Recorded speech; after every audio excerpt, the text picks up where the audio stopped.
আমরা বাঙালিরা বড়ই নির্বোধ। কারণ হচ্ছে ভোটের সময় 500-1000 টাকার জন্য আমরা অসৎ ব্যক্তিকে ভোট দিয়ে থাকি। নির্বাচনের পরে গেলে সেই 500 বা 1000 টাকার চেয়ে হাজার গুণ টাকা তারা বেশি আমাদের থেকে নিয়ে নেয়। আমরা আশা করি যে তারা দেশের উন্নয়ন করবে, কিন্তু মূলত হচ্ছে তারা তাদের পকেটের উন্নয়নটা সবচেয়ে বেশি করে। আগেই তো আমরা তাদেরকে টাকা খরচ করিয়েছি।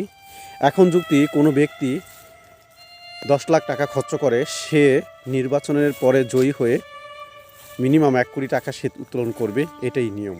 আর এটাই হয়ে যাচ্ছে। তাই আমরা কারো কাছ থেকে টাকা খাবো না এবং কাউকে অসৎ পন্থা অবলম্বনের সুযোগ দেব না।